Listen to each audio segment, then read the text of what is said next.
1970년 3월 도쿄. 고도 31,000피트 상공에서 일본 항공 351편이 순항 고도에 도달하고 있었습니다. 이 비행기는 10분 전에 도쿄 하네다 공항을 이륙했고 1시간 후면 후쿠오카에 착륙할 예정이었습니다. 비교적 짧은 국내선 비행이었지만 승객과 승무원들은 일본 항공 352편이 끔찍한 시련을 겪게 될 줄은 꿈에도 몰랐습니다.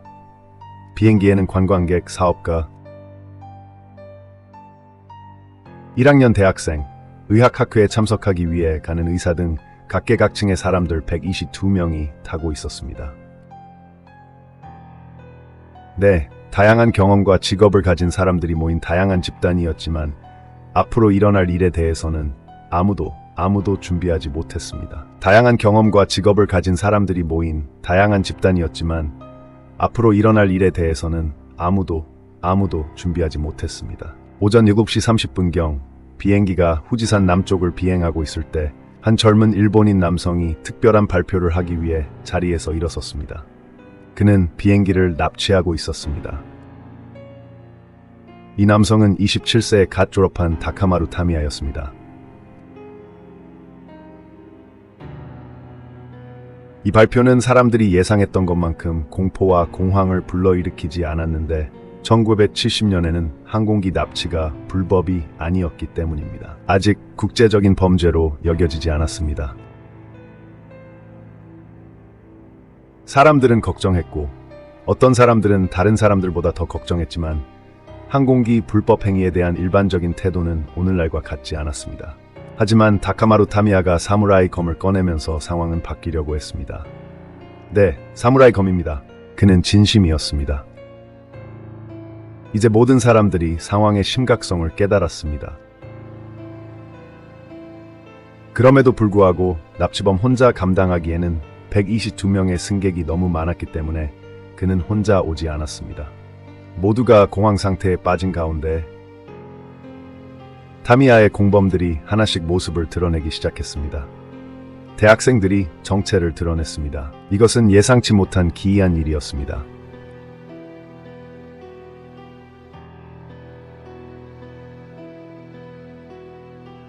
많은 학생들이 일본에서 가장 명문 대학교인 도쿄대학교와 교토대학교에 아직 재학 중이었고 그중 가장 어린 학생은 겨우 16세로 실제로는 아직 고등학생이었습니다. 그들의 리더인 타미야처럼 그들은 사무라이 검을 휘둘렀지만 그것만이 아니었습니다. 어떤 사람들은 권총과 수제 파이프 폭탄도 가지고 있었습니다. 이것은 혼란스럽고 무서운 일이었습니다. 그들이 조종석에 침입하려고 하자 괴로워하는 조종사들은 도움을 요청하며 기내의 끔찍한 상황을 알렸습니다. 납치범들이 곧 조종석에 들어갈 것 같았습니다. 나머지 학생들은 이제 리더의 명령에 따라 남성 승객들을 좌석에 묶고 있었습니다. 이렇게 어린 일본인 신병 9명이 이 테러 행위에 가담한 모습은 분명히 이상한 광경이었습니다. 하지만 무엇보다 놀라운 것은 특정 납치범 한 명의 정체였습니다. 그는 떠오르는 록밴드 하다카노 나리조의 베이스 연주자였습니다. 이것은 농담이 아니었습니다. 그의 이름은 모리야키 와카바야시였고 그는 동료들과 마찬가지로 이 일에 깊이 관여했습니다. 이제 끝낼 때가 되었습니다.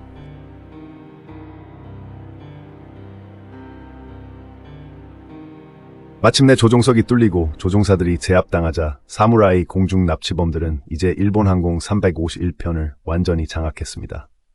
사무라이 검, 권총, 파이프 폭탄을 이렇게 쉽게 비행기에 밀반입할 수 있을 정도로 항공 보안이 허술했다는 것은 상상하기 어렵습니다. 하지만 1970년은 다른 시대였고 납치범들의 요구사항도 그 시대를 반영했습니다. 그들이 비행기를 장악한 이유는 태평양을 건너 카리브해, 특히 쿠바의 아바나로 비행기를 몰고 가기 위해서였습니다. 이곳이 그들의 최종 목적지였습니다. 혁명가 피델 카스트로가 이끄는 공산주의의 안식처인 쿠바를 통해 9명의 남성은 세상에 큰 정치적 성명을 발표하고 싶어 했습니다. 도쿄에서 여객기를 납치하여 그들의 꿈의 나라인 쿠바로 돌리는 것입니다. 일본 정부와 군주제를 전복하려는 공산주의 무장단체인 일본 적군파의 일원으로서 그들은 쿠바의 혁명군과 접촉하여 일본으로 돌아가 임박한 혁명 전쟁을 위해 특수 군사 훈련을 받고 싶어 했습니다. 그들은 조국을 사랑한다고 주장했고 이것이 유일한 방법이었습니다. 하지만 무엇보다도 그들은 이 행동이 아시아 전역의 반란을 고무하고 촉진하기를 바랐습니다. 그리고 이것은 시작에 불과했습니다. 사실 그들은 세계 혁명을 일으키고 싶어 했고 테러와 폭력을 통해 그것을 옹호할 의향이 있었습니다. 결국 그들은 이미 오랫동안 도쿄와 오사카에서 내전을 일으키겠다고 위협했고 이전에 폭력적인 거리 전투와 몇 차례의 소규모 폭탄 테러에 연루되었습니다. 납치는 그들의 다음 사업이었고 이 젊은이 9명이 선두주자였습니다. 그들은 도쿄와 교토 전역의 대학에서 온 좌파 학생 단체에서 표적이 되어 스카우트 되었고 이제 대의를 위해 모든 것을 바칠 준비가 되어 있었고 기꺼이 그렇게 하려고 했습니다. 그리고 여기에는 인기가 높아지기 전에 대학 밴드로 시작한 록그룹 하다카 노리즈의 베이스 연주자인 모리야키 와카바야시도 포함되었습니다. 아마도 이러한 젊은 시절의 경험 부족과 지나친 자신감이 그들의 첫 번째 판단 실수로 이어졌을 것이고 어색하게도 조종사가 그들에게 설명해야 했습니다. 보시다시피 비행기가 쿠바까지 가는 것은 불가능했습니다. 근처에도 갈 수 없었습니다. 왜냐고요? 일본 항공 351편은 보잉 7227 여객기였는데 이 여객기는 중단거리 비행용으로만 설계되었고 한 번에 세계를 반 바퀴 도는 비행에는 적합하지 않았습니다. 이 비행기는 태평양을 건너도록 만들어지지 않았고 쿠바까지 가는 것은 더욱더 불가능했습니다. 납치범들은 이러한 사태 전개를 전혀 예상하지 못했기 때문에 충격을 받았습니다. 그들은 대체 목적지를 포함하는 플랜 B가 빨리 필요했습니다. 하지만 조종사들이 더욱 긴급한 문제를 알려주면서 그것조차 불가능해 보였습니다. 비행기의 연료가 떨어지고 있었습니다. 원래 목적지인 후쿠오카까지 갈 만큼의 연료밖에 없었습니다. 타미야는 임기응변으로 대처해야 했습니다. 시간이 촉박했습니다. 좋아요. 후쿠오카에 착륙해야 한다면 후쿠오카에 착륙하겠지만 그들의 방식대로 하겠습니다. 이 무렵 일본 교통부는 납치 사건을 전해 들었고 모든 승객의 안전을 보장하는 임무를 맡았습니다. 부서의 일원인 야마무라 신지로 차관이 인질 구출 작전을 직접 감독했습니다. 물론 언론 매체에도 소식이 전해졌고 언론 매체는 사건을 신속하게 생중계했습니다. 일본에서는 처음 있는 일이었는데 이전에는 비행기 납치 사건을 경험한 적이 없었기 때문입니다. 이 사건은 온 국민을 충격과 공포에 빠뜨렸습니다. 오전 9시 일본 항공 351편은 후쿠오카 공항에 착륙했고 그곳에서 수많은 구경꾼과 언론 관계자들이 그들을 맞이했습니다. 당국은 곧 있을 대치 상황에 대비하여 즉시 비행기를 포위했습니다. 납치범들은 승객 122명과 승무원 7명 등 129명의 인질을 태우고 자신들이 우위에 있다고 생각했습니다. 하지만 모든 것은 협상에 달려 있었습니다. 야마무라와 당국이 협상 준비를 하는 동안 협상이 시작되었습니다. 다음 몇 시간 동안 양측은 타미야가 자신의 요구사항이 받아들여지지 않으면 인질을 모두 죽이겠다고 위협하면서 서로 양보하지 않고 밀고 당겼습니다. 이것은 많은 것이 걸린 긴박한 협상이었습니다. 하지만 결국 합의에 도달했습니다. 납치범들이 수분 3명의 승객을 석방하는 대가로 더 많은 연료를 제공하는 것이었습니다. 하지만 새로운 목적지까지 갈 수 있을 만큼 충분한 연료가 있어야 했습니다. 이제 쿠바의 아바나는 더 이상 선택사항이 아니었습니다. 너무 멀었습니다. 그래서 그들은 도달 가능한 곳으로 만족해야 했습니다. 많은 논의와 고려 끝에 그들은 평양으로 결정했습니다. 납치범들은 북한으로 가려고 했습니다. 북한은 김정은의 할아버지인 또 다른 위대한 혁명가 김일성이 통치하는 또 다른 공산주의 정권이었기 때문에 9명의 남성에게는 이치에 맞았습니다. 그들은 평양으로 비행기를 몰고 가는 것이 여전히 세상에 큰 정치적 성명을 발표하는 것이라고 생각했습니다.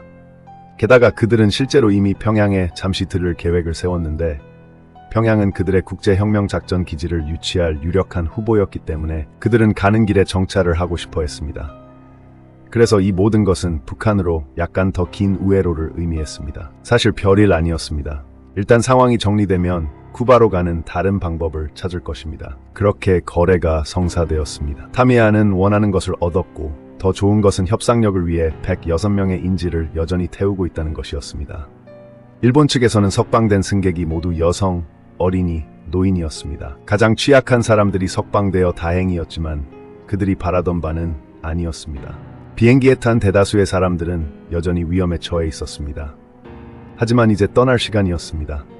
조종사들은 북한으로 비행한 적이 없었고 평양 항공관제소에 안내를 받을 수 없었기 때문에 후쿠오카 공항 관계자들은 조종사들이 스스로 항로를 찾을 수 있도록 한반도 지도를 빨리 건네줘야 했습니다. 당분간은 그걸로 충분할 것입니다. 그렇게 일본 항공 351편은 연료를 채우고 은둔의 왕국을 향해 이륙했습니다.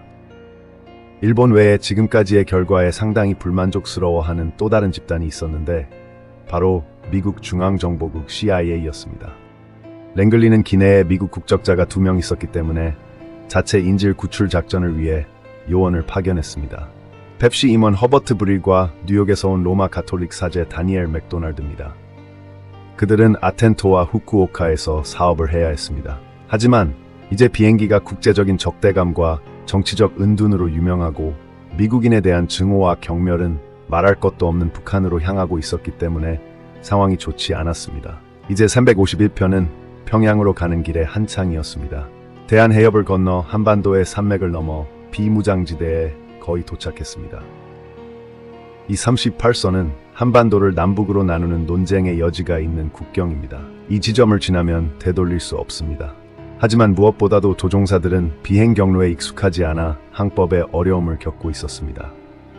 양국 간에 외교 관계가 없었기 때문에 일본 항공사와 항공관제사는 북한 관계자와 연락할 수 없었습니다. 일본인 조종사들은 평양에 있는 공항이 어디에 있는지조차 몰랐습니다. 물론 후쿠오카를 떠나기 직전에 공항 관계자들이 지도를 주기는 했지만 그 지도가 중학교 교과서에서 가져온 기본적인 선지도라는 사실을 알고 조종사들은 깜짝 놀랐습니다. 세부 정보가 거의 없었고 항공 지도는 확실히 아니었습니다. 공항 관계자들이 준비할 시간이 부족했던 것은 이해할 수 있지만 이건 말도 안 되는 일이었습니다. 이 지도를 가지고 북한으로 비행할 수는 없었습니다. 게다가 북한은 그들이 오고 있다는 사실조차 몰랐는데 이는 큰 걱정거리였습니다. 비무장지대 상공은 비행 금지 구역이며 오랫동안 공식적인 합의에 따라 어떤 항공기든 진입하면 어떤 이유로든 격추될 수 있으며 배상을 요구할 근거가 없다는 것은 조종사들 사이에서 상식입니다. 만약 이런 일이 발생한다면 분명 국제적인 사건으로 비화될 것입니다. 따라서 조종사들은 평양 관제탑과 필사적으로 연락을 시도하여 자신들의 특수한 상황을 알리려고 했습니다.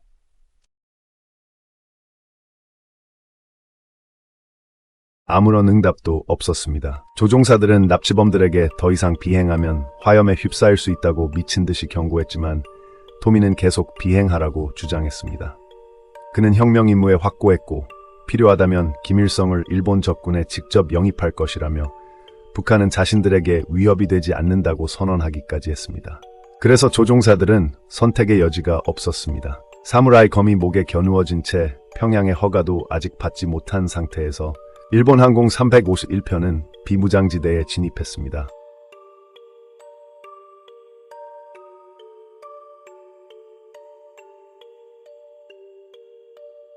잠시 후 북한 전투기들이 구름 속에서 나타나 여객기를 향해 발포했습니다.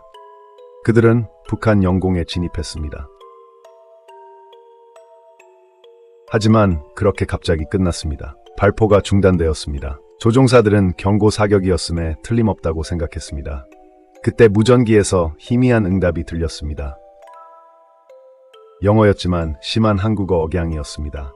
마침내 연락이 닿아 안도한 조종사들은 평양 관제탑에 자신들의 곤경을 설명하기 위해 최선을 다했습니다. 이런 일은 전례가 없었기 때문에 북한 사람들에게는 상당히 기이하게 들렸을 것입니다. 하지만 이례적인 요청에도 불구하고 몇 차례의 밀고 당기기 끝에 351편은 평양에 착륙할 수 있었습니다. 하지만 전투기들이 351편을 closely 호위할 것입니다. 이제 납치범들은 기뻐했습니다. 이것이 바로 그들이 바라던 것이었고 공산주의 동맹국들의 환영이었습니다. 하지만 비행기가 은둔국가 깊숙이 계속 비행하면서 기내의 나머지 사람들, 즉 승객과 승무원들은 자신들의 운명이 더 이상 납치범들의 손에 달린 것이 아니라 은둔의 왕국의 손에 달렸다는 것을 분명히 깨닫게 되었습니다. 오후 3시 19분, 일본 항공 351편은 평양 동부의 미림공항에 착륙했고 그곳에서 수많은 군인들이 그들을 맞이했습니다. 북한군 경찰 고위 관리들이 있었지만 놀랍게도 환영 표지판을 들고 있는 동정적인 민간인들도 있었고 북한 환영 노래를 부르는 여학생 합창단도 있었습니다.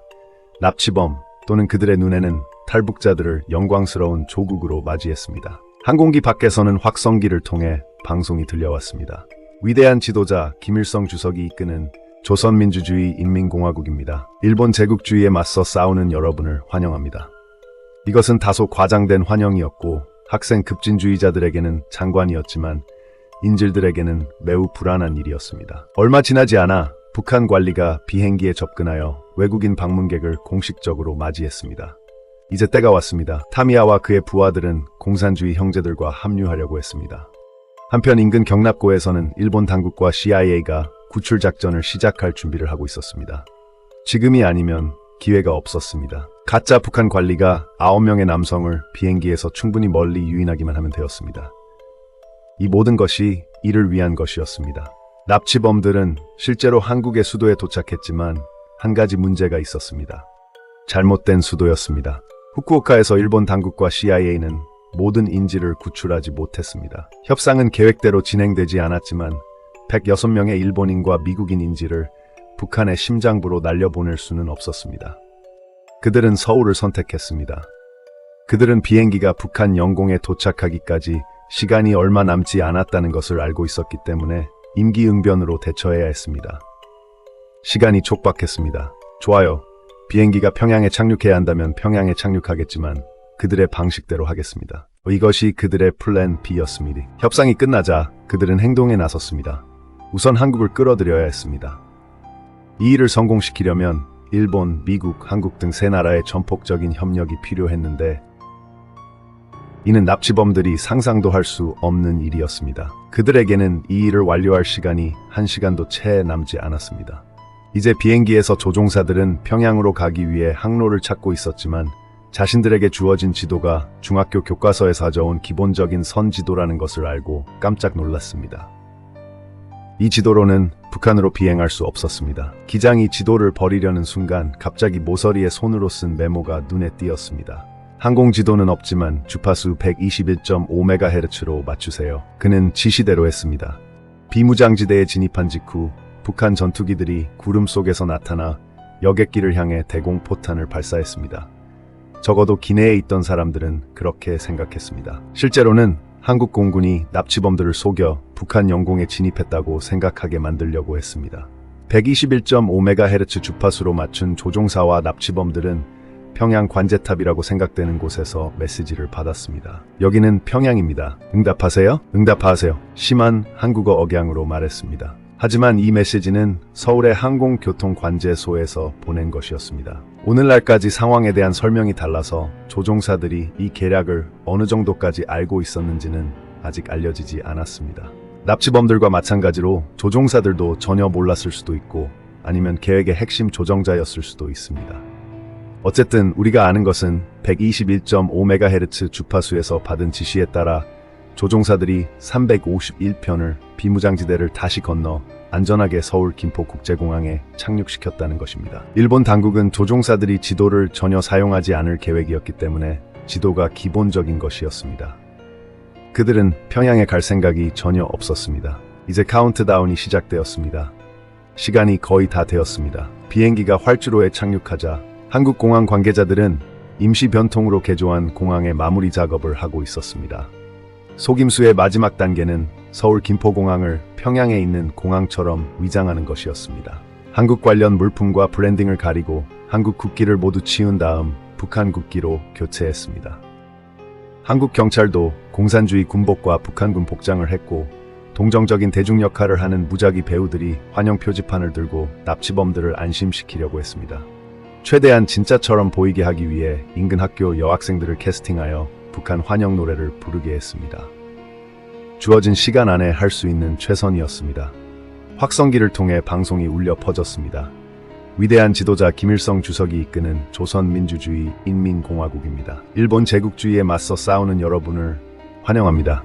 가짜 북한 관리가 비행기에 접근하여 메가폰으로 납치범들을 맞이했습니다. 혁명 영웅 여러분을 위대한 지도자이자 수상이신 김일성 주석에게 모시고 갈 셔틀버스를 준비했습니다. 한편 일본, 미국, 한국 당국은 때를 기다리고 있었습니다. 야마무라 차관은 준비를 마쳤습니다. 이동식 계단이 동체에 닿자 납치범들은 비행기에서 내릴 준비를 했습니다. 그들은 의기양양했습니다. 이것이 바로 그들이 기다려온 것이었습니다. 대의를 위해 모든 것을 희생한 후 그들의 순간이 왔습니다. 역사적인 혁명적 승리였습니다. 그들은 한 명씩 출구로 향했습니다. 하지만 그들은 자신들의 투쟁이 아직 끝나지 않았다는 것을 몰랐습니다. 이것은 시작에 불과했습니다.